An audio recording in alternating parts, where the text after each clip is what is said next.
we are back at it again with another multiple time frame analysis video. In this video, we're going to be looking at the weekly time frame, and I've got USD CAD pulled up. We're just going to stick with the same pair here. I'm going to show you guys how to really develop this. So I've got, make sure you guys go watch the video on the monthly breakdown for this pair. I've now got us pulled up here on the weekly time frame, and just kind of get an idea here.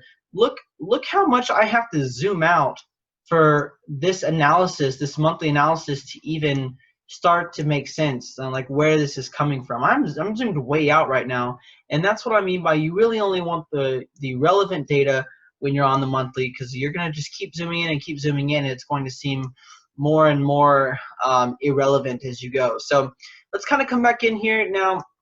Let's talk about the weekly time frame. So going to go ahead, we're going to do the same thing here. I'm going to pull up a little box, and we're going to talk about what's important for this time. Let's go ahead and get rid of these here. We're going to talk about the weekly time frame. So weekly time frame. Okay. So first thing on the weekly time frame is you're going to want to right off the bat refine your monthly analysis. Here's what I mean by refine the monthly analysis. I'm going to move this over here. Okay, so I'm going to be going through every level I've marked and making sure that it's precise.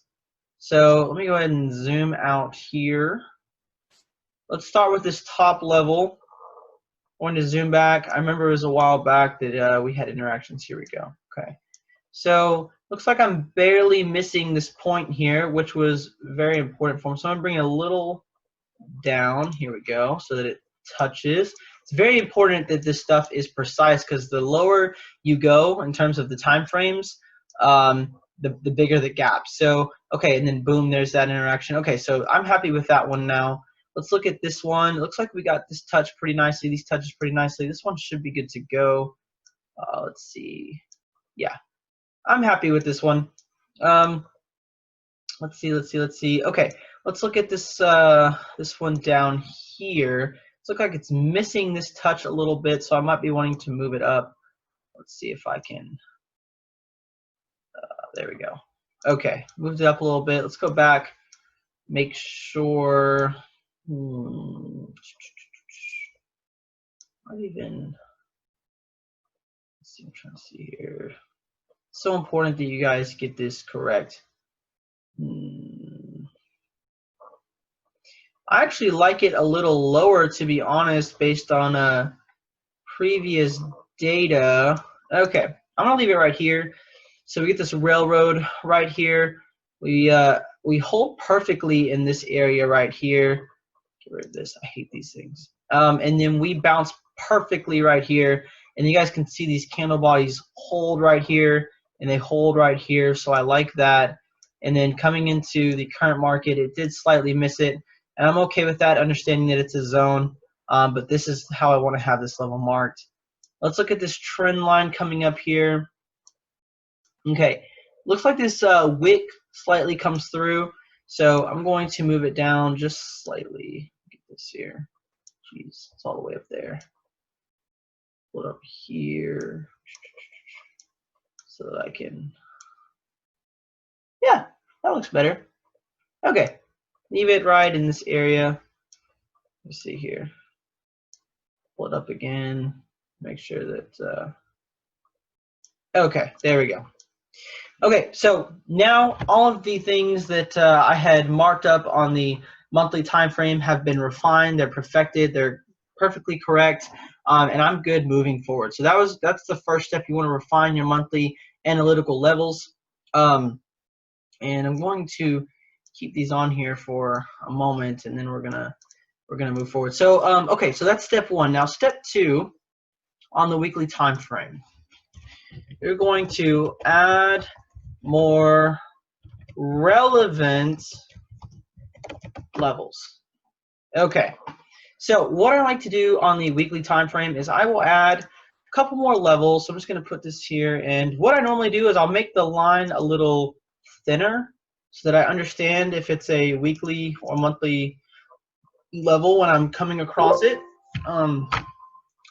Now, again, I say relevant. So look right here, guys. look right here, right where price is at, we have this zone. You guys see we had a break, held the market the entire time here, came back through, bounced again, big candle break. We bounced right here, just slightly off here, but I like where it's at. And then we came down here and held perfectly at this level and bounced. So this is an important weekly level. This is going to be something that we're about to encounter over this next week that's going to be extremely important. And then also, I'm going to mark, you guys can see we got an interaction here as well, but I'm going to mark this recent swing up right here. So right where price came up and found resistance and swung down, I'm going to mark this as an important weekly level as well. And that's pretty much all I'm looking to mark here on the weekly.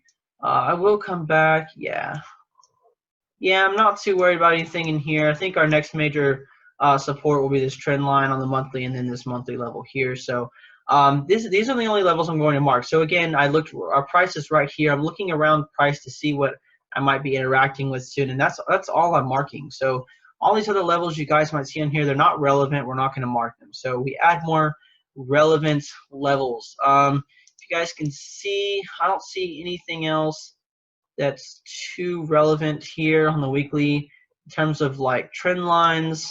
You know, there is a counter trend line coming. You guys can see up down here, but that's quite a bit away. We had a trend line coming up here. It's broke and we're moving down, so it's not really relevant anymore. And this move here is too steep for any trend lines or channels, so we're going to leave it just like this in terms of the levels. So that's the second thing on the weekly. And then the last thing on the weekly, this should look very familiar, guys. It should look very familiar. We're going to ask yourself where price is moving right now. Where should we be heading right now? And it should be in the same direction as your monthly bias. And if it's not, something's wrong, and you need to reconsider your analysis or simply not trade the pair for the time. So that's very important what I just said. I hope you guys understand what I meant just now. So I'm going to get rid of this. This was our monthly bias, but we have a clearer vision now, so we can just get rid of these real quick. Okay, so where are we heading on the weekly? Right, obviously we came up, we found resistance, we're heading back down, and we're heading right back down to this weekly support. Do you guys have any doubt in your mind that we are heading down to this weekly support? No, right? I mean, it's pretty obvious that this is exactly where we're heading, right? There's no question about it. And I want you guys to understand the gap between this candle right here, which just closed, and this support is another 44 pips. Okay, so understand that, and understand that in terms of our analysis, right, price could come here, find support, and then, oops, back here, find support, and then bounce back up to resistance, or it could come down, break, retest, continue down to our next support. Those are the only two options, okay? So we know that price is going to be heading down, and that when price reaches this level, it's going to make a critical move, and then we will be reacting to that move either way. So let's zoom back out.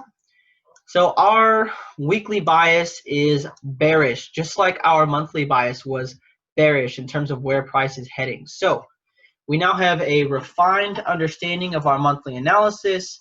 We have a couple more relevant levels that we can be encountering, and we know where price is heading. So that is it for the weekly time frame. Again, guys, this is something that's not going to take you long when you're sitting here and you're doing your top-down analysis, but I want to make sure that I'm as detailed as I possibly can be.